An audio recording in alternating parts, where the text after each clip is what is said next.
Hi friends, ఈరోజు మనం ఈ వీడియోలో టేస్టీగా గోధుమ రవ్వతో ఉప్మా ఎలా ప్రిపేర్ చేసుకోవాలో చూద్దామండి. దానికోసం అయితే ముందుగా ఒక ప్యాన్ తీసుకొని ప్యాన్ వేడెక్కిన తర్వాత అందులో కొంచెం ఆయిల్ వేసుకోవాలి. తర్వాత అందులో పోపు దినుసులు కొంచెం జీడిపప్పు వేసుకొని ఫ్రై చేసుకోవాలి. తర్వాత అందులో సన్నగా తురిమిన ఆనియన్స్, 2 గ్రీన్ చిల్లీ, కొంచెం కరివేపాకు వేసుకొని ఫ్రై చేసుకోవాలండి.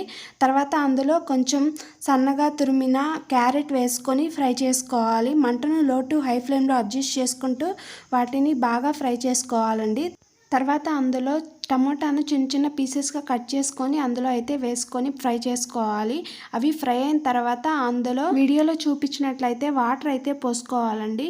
1 కప్పు గోధుమ రవ్వకి 3 కప్స్ వాటర్ అయితే పోసుకోవాలండి. మూత పెట్టుకొని వాటర్ బాగా తెల్లనివ్వాలండి.